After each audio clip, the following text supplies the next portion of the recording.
Halo semuanya, selamat berjumpa kembali di channel Mari Belajar IT. Kita berjumpa lagi di seri pembelajaran data mining. Pada video kali ini, kita akan membahas sebuah algoritma clustering, yaitu algoritma K-means. Jadi, menurut Hunt and Camber, pada tahun 2006, mereka menyatakan bahwa algoritma K-means itu merupakan algoritma yang bekerja dengan membagi data ke dalam K buah klaster yang telah ditentukan. Ya. Dan K-means sendiri merupakan algoritma yang sifatnya adalah unsupervised learning, yang dipakai untuk mengelompokkan dataset yang belum dilabel ke dalam klaster yang berbeda. Nah, simbol K pada K-means sendiri itu menandakan jumlah klaster yang dipergunakan. Jadi kalau saya gambarkan kira-kira seperti ini. Di sebelah kiri ini merupakan dataset yang belum kita lakukan proses clustering. Sementara di sebelah kanan ini merupakan kumpulan data yang mana datanya itu sudah diklaster atau dikelompokkan menggunakan algoritma K-means, ya. Dan di sini ada diberi warna yang berbeda-beda, warna merah, warna biru, dan warna hijau. Di gambar yang ke sebelah kanan ini terdapat 3 buah klaster, ya, artinya nilai K-nya adalah 3. Nah, klaster sendiri mengacu kepada kumpulan titik data yang dikumpulkan bersama karena kesamaan tertentu. Jadi jika K-nya sama dengan 2, maka akan ada 2 klaster. Jika K-nya sama dengan 3, maka akan terdapat 3 klaster. Demikian seterusnya. Nah, jadi dengan demikian, algoritma K-means ini dapat didefinisikan sebagai algoritma iteratif. Iteratif itu kalau kita belajar bahasa pemrograman artinya memiliki sifat yang berulang atau perulangan, ya, yang membagi kumpulan data atau disebut dataset yang tidak berlabel menjadi K cluster yang berbeda sedemikian rupa sehingga setiap kumpulan data itu hanya dimiliki oleh satu kelompok yang memiliki properti yang serupa. Dan algoritma ini didesain untuk memungkinkan kita mengelompokkan data ke dalam grup yang berbeda dengan cara yang lebih mudah berdasarkan variabel tertentu tanpa perlu melakukan proses training terlebih dahulu. Nah, hal ini bisa dilakukan karena apa? Karena algoritma K-means itu merupakan algoritma yang unsupervised, yang berbasis kepada centroid, di mana setiap klaster diasosiasikan dengan centroid. Apa itu centroid? Centroid itu dapat dianggap sebagai pusat dari sebuah cluster, ya, pusat dari sebuah cluster. Dan tujuan dari algoritma ini adalah meminimalkan jumlah jarak antara titik data dan cluster yang sesuai. Dalam hal ini adalah meminimalkan antara jumlah jarak ke titik pusat klasternya atau ke centroidnya. Algoritma K-means sendiri mengambil dataset yang tidak berlabel sebagai input, kemudian membaginya ke dalam K cluster dan mengulangi proses tersebut sampai tidak ditemukan lagi klaster yang terbaik. Dan nilai K itu harus ditentukan terlebih dahulu, ya. Jadi nilai K sudah harus ditentukan di awal. Jadi kalau kita mendapatkan memiliki satu dataset, sekumpulan data, dan akan kita klaster menggunakan algoritma K-means, jumlah klaster atau nilai K-nya harus ditentukan terlebih dahulu. Dan selanjutnya tadi sempat dibahas ada istilah centroid atau pusat klaster dan ada jarak. Nah, untuk menghitung jarak sendiri biasanya dipergunakan beberapa formula atau beberapa rumusan. Nah, yang umum dipergunakan adalah Euclidean distance dengan Manhattan distance. Di dalam video ini nantinya yang akan kita pergunakan adalah Euclidean distance. Jadi rumusan ini dipergunakan untuk apa? Untuk menghitung jarak antara dua titik dalam 1, 2, atau 3 dimensi secara berurutan. Nah, formulanya kira-kira seperti ini. D, I, J itu sama dengan apa? Jadi jarak antara I ke J itu dapat dihitung sebagai apa? Akar dari X1I dikurangi X1J pangkat 2 plus X2I dikurangi X2J pangkat 2 dan seterusnya ya. Dan ini diambil nanti diakarkan. Itu akan didapatkan jarak. Nah, untuk cara kerja algoritma Kamin sendiri ada 6 langkah yang bisa dilakukan. Langkah yang pertama adalah menentukan jumlah klasternya ya. Lalu setelah kita tentukan jumlah klasternya, selanjutnya kita akan memilih secara acak record yang akan dijadikan sebagai pusat klaster. Ini acak ya. Kemudian yang ketiga adalah kita akan menghitung setiap data. Kita akan hitung jaraknya ke pusat klaster dengan menggunakan Euclidean distance ya. Jadi untuk menghitung jarak semua data ke setiap titik pusat ini kita akan menggunakan rumusan Euclidean distance ini ya. Dan yang keempat langkahnya adalah data ditempatkan ke dalam klaster yang terdekat jika dihitung dari tengah klaster. Langkah yang keempat adalah kemudian menempatkan data ke dalam klaster. Yang mana penempatan data ke dalam klaster ini nanti yang akan diperhitungkan adalah jaraknya.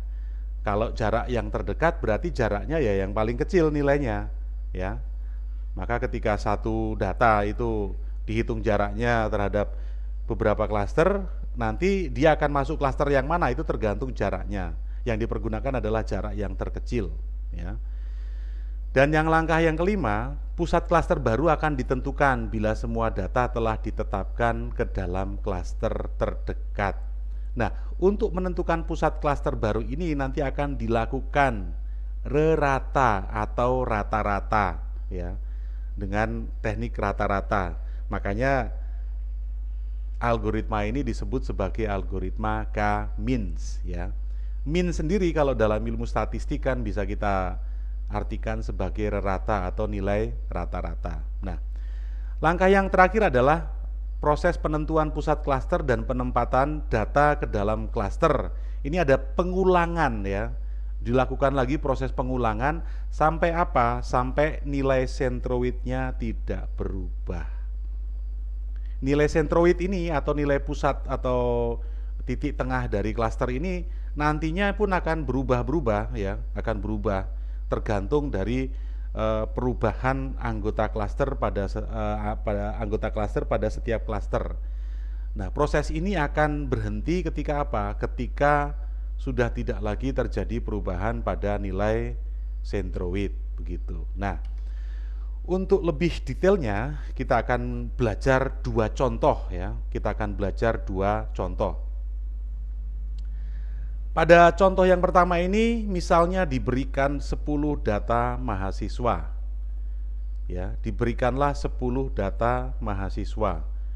Yang mana dari 10 data mahasiswa ini masing-masing mahasiswa berasal dari kota-kota yang berbeda-beda dan mereka memiliki IPK yang berbeda-beda pula. Lalu kemudian data mahasiswa ini akan coba untuk kita klaster. Nah, mengklasternya nanti kita akan melihat dari sisi asal dan juga sisi IPK.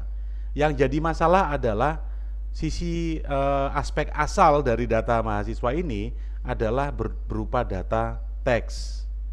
Ya, sementara kalau IPK ini kan datanya sudah numerik. Cukup mudah kalau sudah numerik untuk kita hitung jaraknya.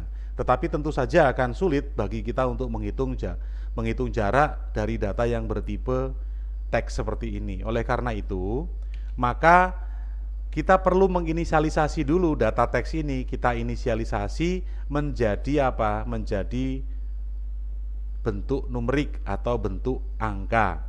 Sebagai contoh misalnya, data dari semua kota ini, setiap kota ini akan kita daftarkan di sini. Ya, kita urutkan berdasarkan abjad alfabetik begitu. Dan dari 10 data ini didapati hanya 10 kota saja. Sorry, hanya 5 kota saja, ya. Lalu kemudian bisa kita inisialisasi nilainya, misalnya data kota pertama itu kita inisialisasi nilai angka 1 misalnya, dan seterusnya, ya. Ini tergantung dari jumlah kota yang muncul di sini, ya. Nah, setelah kita inisialisasi seperti ini, langkah selanjutnya adalah kita akan mengikuti setiap tahapan yang dipergunakan dalam proses clustering menggunakan algoritma K-means. Tadi kita punya 6 langkah, ya.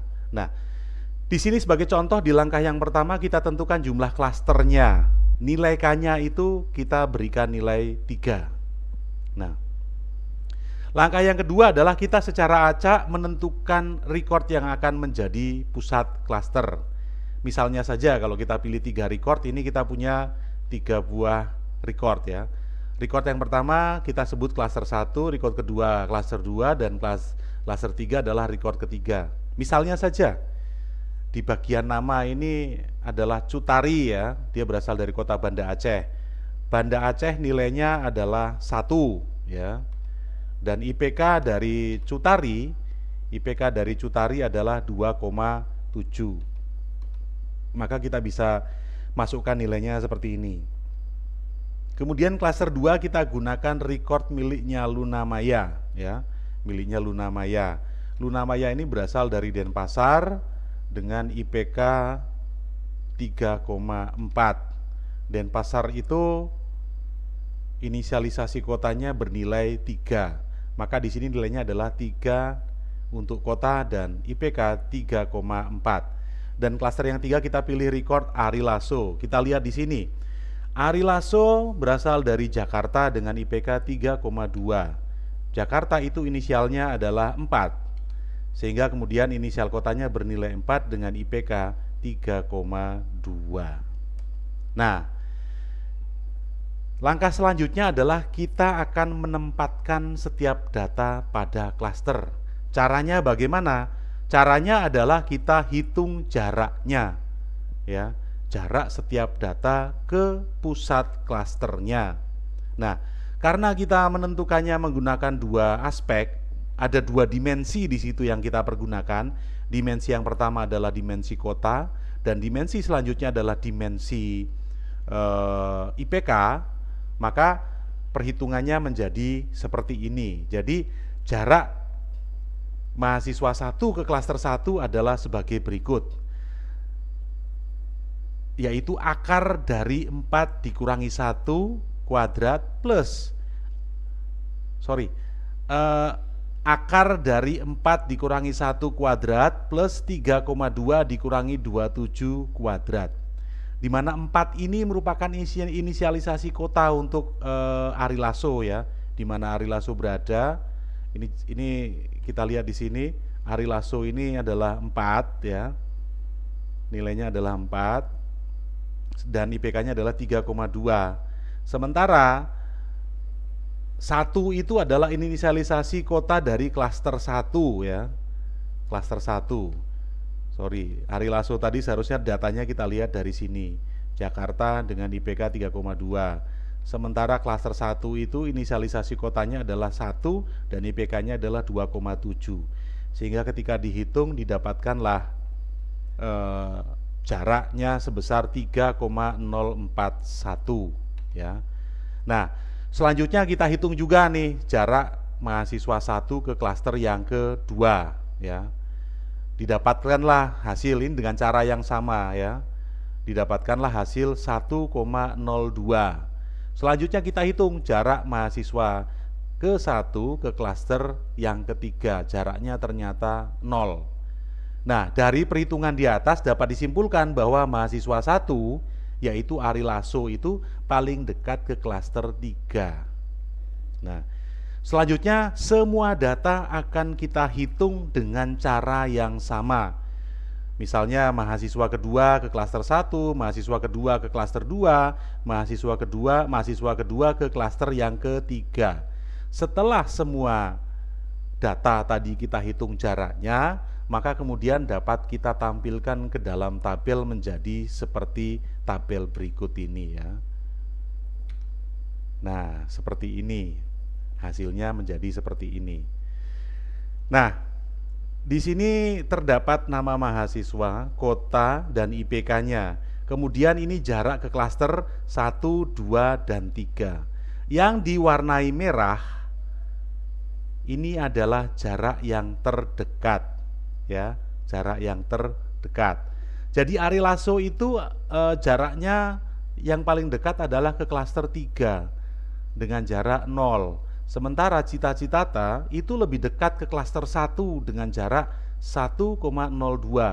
Cutari itu lebih dekat ke klaster 1 dengan jarak 0.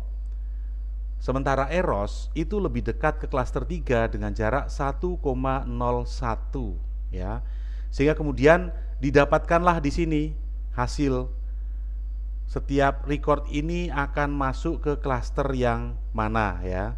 Ada 3 yang diberi warna apa? Ini 3, 3, 3, 3, 1, 1, ya. Selanjutnya ada 2, 2, 2. Nah, setelah kita dapatkan seperti ini, langkah selanjutnya adalah kita akan mencoba untuk menghitung pusat klaster yang baru. Berdasarkan apa? Berdasarkan rata-rata anggota yang ada pada klaster tersebut. Sebagai contoh, anggota dari klaster 1 itu adalah Cita-Citata dan Cutari, ya. Cita-Citata dan Cutari. IPK-nya adalah 2,9 dan 2,7. Maka untuk menghitung pusat klaster 1, kita akan menjumlahkan semua IPK, ya. Karena hanya berjumlah 2 anggota, maka di sini hanya terdapat 2 IPK. 2 IPK ini selanjutnya kita jumlahkan dan kita bagi 2. Kenapa dibagi 2? Karena jumlah anggotanya hanya 2. Sehingga didapatkan pusat klaster 1 itu adalah 2,8. Sementara pusat klaster untuk klaster 2, sekarang kita perhatikan ada berapa data yang ada di klaster 2, yaitu Luna Maya, Nia Daniati, dan Puput Novel. 3 data ini IPK-nya adalah 3,4, 3,7, dan 2,1. Kita lihat ya, ada 3 data. Oh sorry, ini ada kesalahan ya. Saya edit sedikit dulu.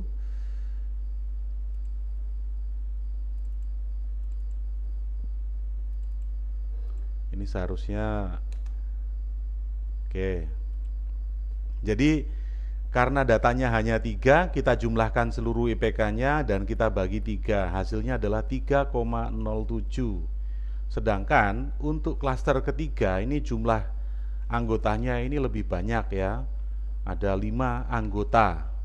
Maka kita jumlahkanlah kelima IPK dari masing-masing record. Kemudian kita bagi dengan 5 sehingga didapatkanlah pusat klaster baru yaitu 2,9. Nah, setelah didapatkan pusat klaster baru yang sudah berubah, maka selanjutnya kita akan ulangi lagi proses yang ketiga, yaitu proses untuk menempatkan setiap data ke dalam klaster-klaster sesuai dengan jarak terdekatnya ya. Nah, data dari tabel ini mengalami perubahan ya. Ari Lasso yang tadinya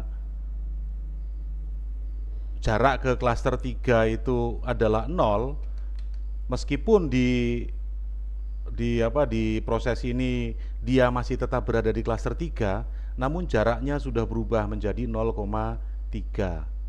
Jadi terdapat beberapa perubahan ya di dalam data ini. Yang kemudian berubah secara klaster adalah data dari Ola Ramlan.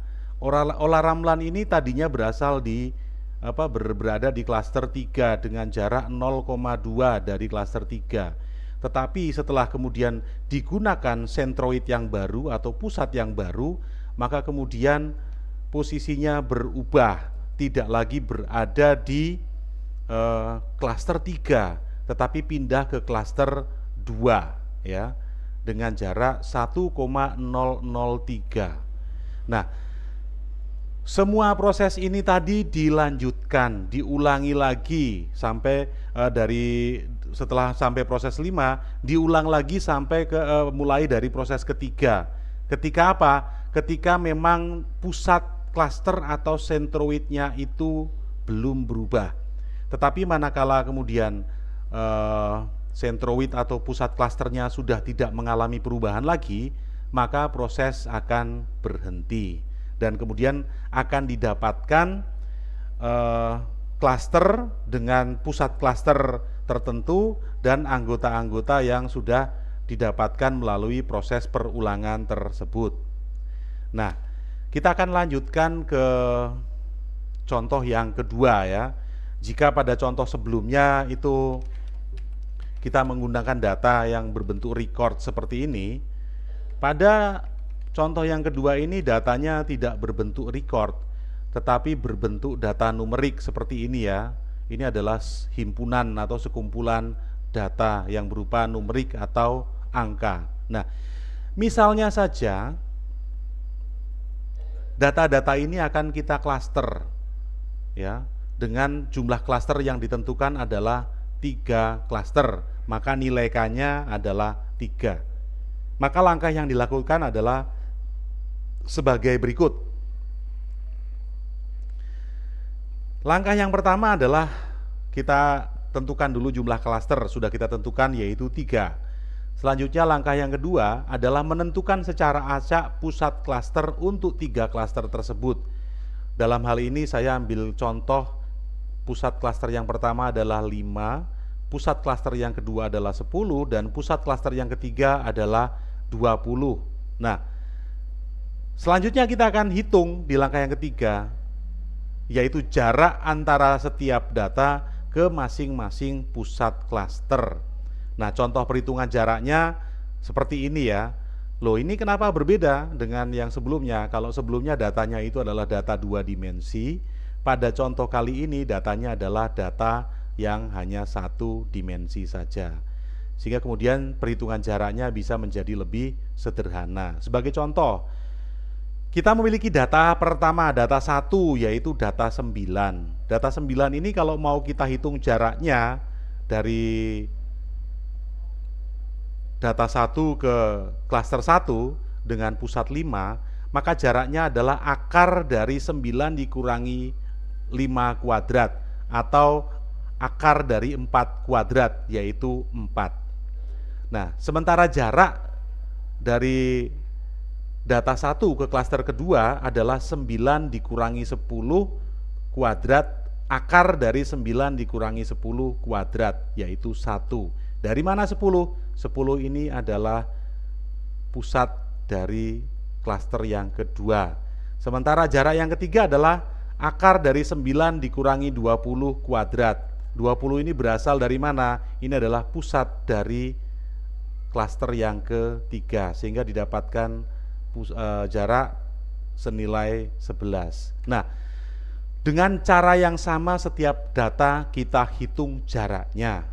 Dan hasil perhitungan itu maka kalau disajikan dalam bentuk tabel, hasilnya akan menjadi seperti ini ya. Akan menjadi seperti ini. Kita lihat, kita punya 3 buah klaster. Klaster yang pertama pusatnya 5, klaster yang kedua pusatnya 10, klaster yang ketiga pusatnya adalah 20. Kita sudah hitung ya, contoh data yang pertama tadi, datanya adalah 9, jaraknya adalah 4, 1, dan 11. Maka klaster data pertama ini dengan nilai data 9 ini, dia ternyata lebih dekat ke klaster 10 dengan klaster 2 dengan pusat klaster adalah 10 ya. Nah, setelah semua data ini kita hitung, nanti kita akan tahu, oh ternyata data kedua yaitu 14 itu lebih dekat ke klaster yang kedua ya. Di sini setiap klaster diberi warna sesuai klasternya masing-masing. Sebagai contoh, warna hijau ini untuk klaster yang 2, warna coklat ini adalah untuk klaster yang ketiga, dan warna ungu adalah untuk klaster yang pertama. Ternyata klaster yang pertama ini hanya satu data saja yang masuk di dalamnya, yaitu 5 atau data keempat dengan jarak 0 ya. Nah, langkah ke selanjutnya ya.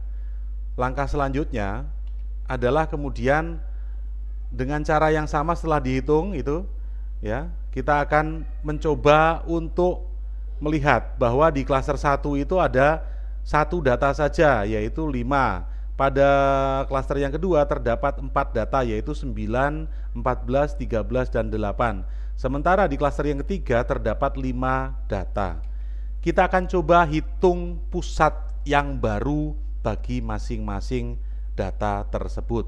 Nah, klaster 1 karena hanya satu saja anggotanya, maka nilai pusatnya tidak berubah. Sementara klaster 2 itu nilai pusatnya adalah penjumlahan dari semua data dibagi dengan 4. Semua data anggota dari klaster 2 dibagi 4, didapatkanlah 11.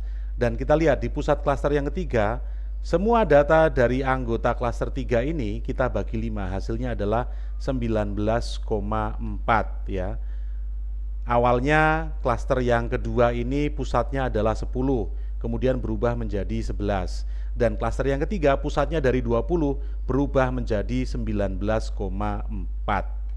Nah, selanjutnya kita hitung lagi jarak.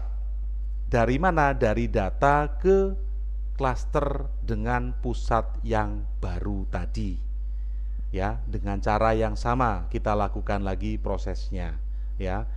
Misalnya nih, data 9 ini terhadap klaster 1, 2, dan 3 kita hitung. Didapatkanlah bahwa jaraknya ke klaster yang kedua ini ternyata lebih dekat. Jadi 9 tetap berada di klaster yang kedua. Kalau tadinya jaraknya itu adalah 2, sekarang ke pusat klaster yang baru ini ternyata tadinya nilainya 1, jarak yang selanjutnya adalah 2 ya. Klaster yang data yang kedua tetap berada di klaster 2 ya, dengan jarak 4. Sementara di yang baru jaraknya berubah menjadi 5. Untuk data yang ketiga itu lebih dekat ke mana? Ke klaster 3 dengan jarak 0. Dan di sini dia mengalami perubahan jarak, yaitu menjadi 0,6 ya. Oke. Apakah ada yang berubah di sini? Oh, ternyata ada terjadi perubahan ya, terjadi perubahan. Di mana perubahan itu terjadi? Yaitu di data yang ke-9. Data ke-9 ini tadinya berada di klaster 2 dengan jarak 2 ya. Setelah mendapatkan pusat yang baru, setelah dihitung jaraknya, ternyata dia ini bisa kita masukkan ke klaster yang pertama. Kenapa demikian? Karena ternyata jaraknya ke klaster 1 dengan ke klaster 2 itu memiliki jarak yang sama, yaitu 3. Kalau kita memiliki nilai yang sama seperti ini untuk jarak, kita bebas menentukan. Misalnya saja di sini saya letakkan data yang ke-9 ini ke klaster yang pertama, sehingga kemudian ternyata terjadilah perubahan ya, perubahan. Tadinya klaster 1 ini nilai pusatnya kan anggotanya hanya 1 ya, sekarang sudah berubah dan nilai pusatnya pun berubah menjadi 6,5. Sementara data yang kedua, karena satu anggotanya kemudian pindah ke klaster yang pertama, maka nilai pusatnya pun dihitung dengan cara yang berbeda, yaitu dia hanya menjumlahkan 3 data dari 3 anggotanya, kemudian kita bagi 3, hasilnya adalah 12 ya. Terjadi perubahan pusat pada klaster 1 dan klaster 2. Sementara pada klaster 3 tidak lagi terjadi perubahan data. Lalu kalau terjadi perubahan seperti ini, apa yang harus dilakukan? Yang harus dilakukan adalah kembali lagi ke proses 3, yaitu menempatkan kembali data ke pusat klaster, ke klaster yang baru dengan cara menghitung jarak terdekatnya ke pusat-pusat klaster yang baru saja tadi kita dapatkan. Nah, sebagai contoh di sini ya, kita lakukan. eh, Klaster yang pertama itu, data yang pertama itu ke pusat klaster yang baru itu jaraknya berubah ya. Jaraknya mengalami perubahan. Kalau tadinya jaraknya itu ke klaster yang, oh sorry, pusat klaster.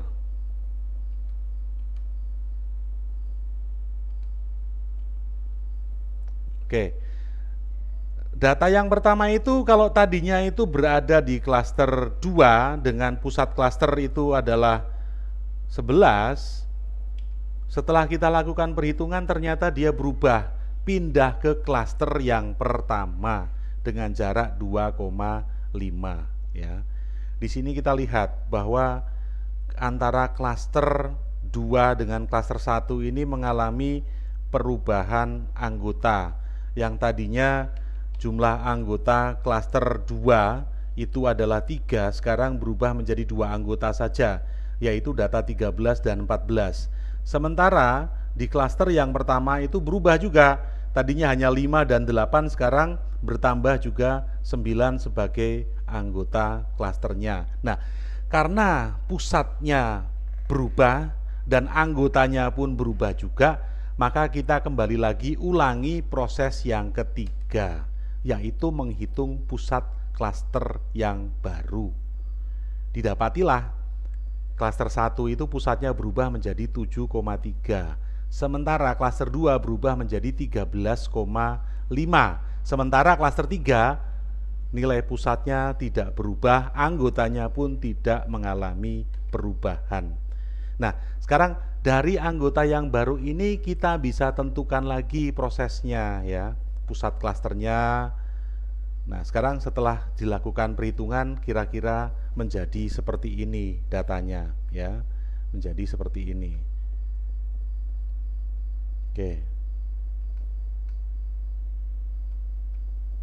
Oke ya. Nah, dari sini diperoleh bahwa apa ya, ternyata pusat dari klaster 1 itu tetap 7,3, anggotanya adalah 9, 5, dan 8. Sementara klaster 2 itu pusatnya adalah 13,5 dengan anggota 14 dan 13, dan klaster ketiga tetap sama, tidak mengalami perubahan. Nah, setelah diulang di proses yang ketiga dan kemudian anggotanya ditempatkan kembali dan dihitunglah jarak masing-masing, jarak pusat yang baru untuk masing-masing klaster, ditemukan bahwa ternyata tidak terjadi perubahan sentroid lagi.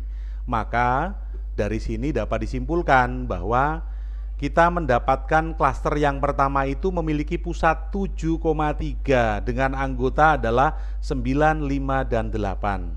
Sementara kita memiliki klaster 2 dengan pusat 13,5 dengan anggota 14 dan 3. Sementara klaster yang ketiga memiliki pusat 19,5 dengan anggota 20, 17, 9, 19, 23, dan 18. Jadi demikianlah contoh, dua buah contoh untuk clustering algoritma K-means.